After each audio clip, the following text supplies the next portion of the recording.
I think he's getting better. He's starting to ramp up his training some more, and I'm hoping the end of this year, early next year. I know when they initially were going back and forth years ago, you said Masvidal and Conor didn't make sense because he's so much smaller. Conor's a pretty big boy these days. Does that appeal to you? I mean, that could be one of the biggest, if not the biggest, fights you could make. No, I really like Chandler versus Conor after Chandler's last fight. There's plenty of fights to make. I don't know if that's the one, but we'll see what the landscape looks like when Conor comes back. It's interesting to bring up Michael Chandler, what he's done coming from out of the organization, and his losses were epic fights. So that's a fight that you could see making next for Conor, perhaps, Michael Chandler? I'm just saying, after his last interview, his last fight, Conor's ranked number 8. He's ranked number 5. It makes a lot of sense right now. When the International Fight Week board posted and everyone had jumped to conclusions that Khamzat and Nate Diaz were fighting and they're not on that card yet, is that still something you guys are talking about? It is. Still for Fight Week, or down the line? No, yeah, in the future.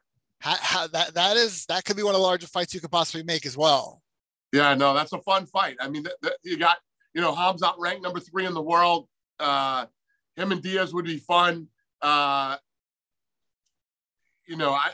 Edwards is next for Usman. Colby and Khamzat would be fun. I mean, we'll see. We'll see how this thing plays out. Is there a way that Colby, I know he's lost twice, but he's also went further with the champ than anyone. Is there a way you could see doing that again? I know initially after you thought that rivalry, that chapter was closed.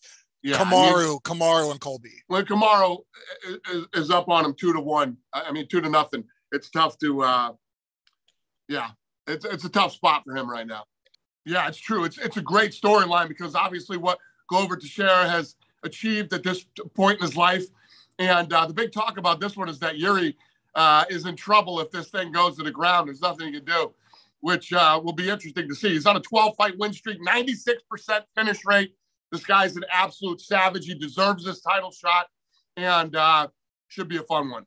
You don't see many guys come from out of the organization and come in 2 UFC fights and just go through 2 title contenders he beat to get where he is, but he deserves to be there, right?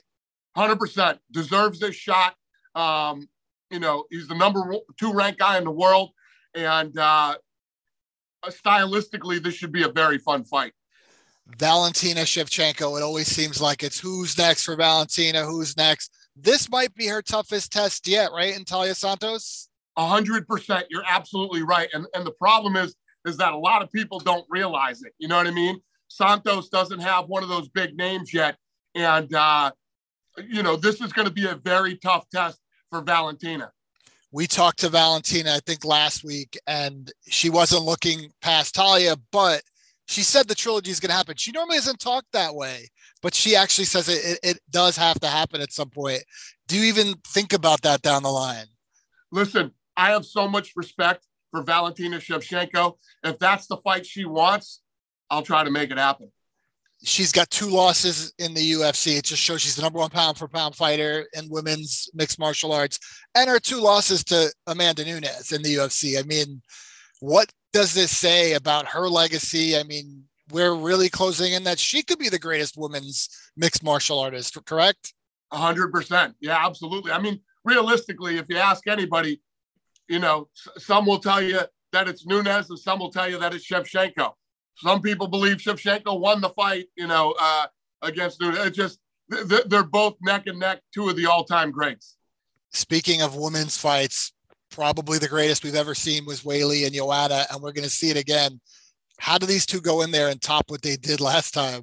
I don't even know if that's possible, but you're absolutely right. The greatest female fight of all time, and this is the rematch this Saturday night, so it's going to be interesting.